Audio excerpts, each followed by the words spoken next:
The more time you allow for rumors and speculation to circulate, the more you risk losing control of the narrative and the more damage control you'll be forced to undertake in the future. It's from Crisis Ready by Melissa Agnes. So today's topic is actually a really big topic. I could probably spend an hour's worth of discussion and workshop on this topic, but today I'm only going to get into the quick and dirty tips that you can use starting today, like around dinner time if you want. So what better time to polish up your holding statement skills than during a pandemic when there are so many unanswered and yet constantly asked questions? All right, so let's start off with what is a holding statement.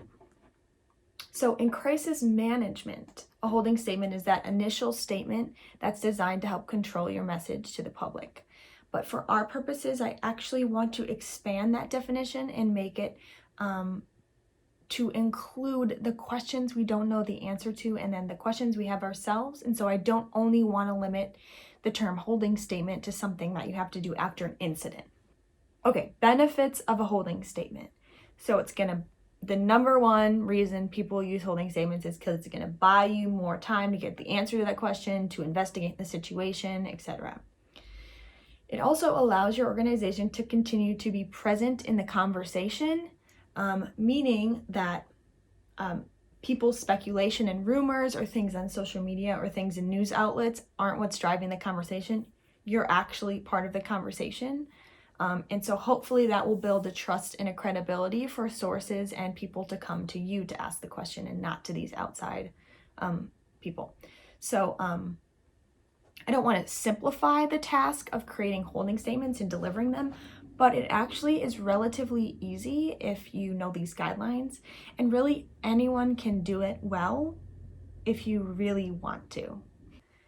Next, a holding statement can demonstrate that indeed your organization has not forgot about this consideration or question that a person has brought up, but rather you are still in discussions about it. All right, so some holding statement guidelines for us would be we want to keep them generally positive. We don't want to bum anyone out. We want them to be ethical and truthful. You don't want to tell a lie in it. Now, there is some debate about is withholding information lying? For the purposes of a holding statement, if you'll be withholding information, that is for a greater good and for the good of the group. And so it turns out being ethical anyway. And then we also want them to be short and sweet. You shouldn't, if someone asks you a two question email, you shouldn't be sending them 4 pages back in a Google Doc. That blows the question way out of proportion. The drawbacks of statements, and admittedly I feel these drawbacks too whenever I read one of these statements or because I have a burning question and no one knows the answer yet. They can be infuriating in that way because you think that the statement didn't tell you anything. Rather, it didn't answer your question directly, but it still can tell you things about the organization and the way that they're handling things. So for example, a holding statement can, if done correctly, exude honesty and trust when it's done in the way that we are about to discuss. So how to deliver a holding statement effectively? So step 1 is to relate to the emotion of the situation or the person.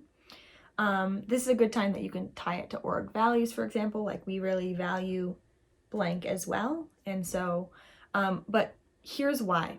And this is another quote from Crisis Ready by Melissa Agnes. Underestimating the impact of emotion and attempting to trump emotion with logic is where the risk lies. You are going to run into a lot of trouble if you try, when people are in an emotional state, especially like during a pandemic, after a different type of crisis or incident, you try to think you're trying to minimize their emotion and attempt to bring logic over emotion. It's just not going to work. So the first thing you want to do is relate to that emotion, acknowledge the question, and the second thing you want to do is step 2, which is acknowledge what you do know. Sometimes that might even look like what you do not know, because you know that you do not know it. And then the final step is to reference the future. So I am going to start with actually finishing up our video with let's practice our holding statements. So we'll start with sort of a lighter example, and this is sort of just a joke. So like It doesn't exactly relate to those steps I just gave you, but just bear with me with that. So you may get asked this question, Mom, what's for dinner? And you're like, seriously? A couple options for you. One could be something like, that's a great question. So acknowledging their question, or deeming their question and or emotion valid. That's a great question. I would actually counter and add, who is making dinner? Which is pretty good. Another one you could use is, so let's read the question again. Mom, what's for dinner? Good point. Maybe the better question is, what's not for dinner? I could think of several ideas.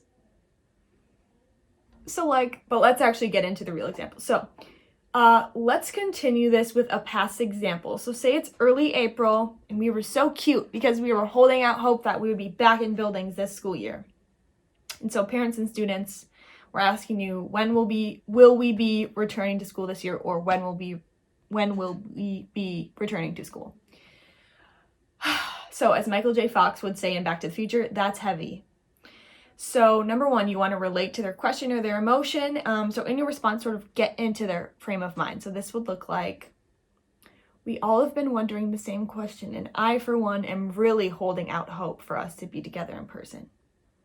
So you can either relate to their question or emotion as an organization. So if you're saying, I know that everyone in the district is wondering the same thing. That's an org-wide relation, versus individually, I, for one, or personally, or for me, all those things are your personal relation. So whatever makes more sense.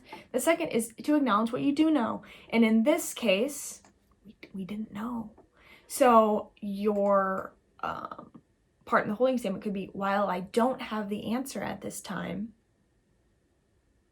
That one kind of drives me nuts, but it works. And then 3, reference the future.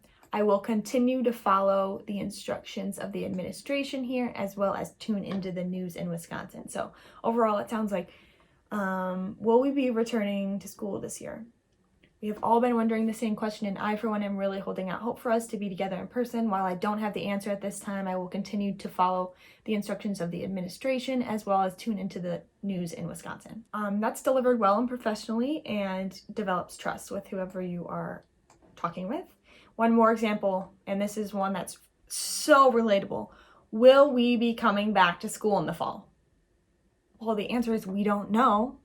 You're not just going to say we don't know, because that's not going to relate to their emotion, etc. So the first thing you want to do is relate to their emotion or question. I have that same question. I personally really hope we can, and I know everyone at the district hopes for a full and quick recovery from this pandemic as soon as possible. Acknowledge what you do know.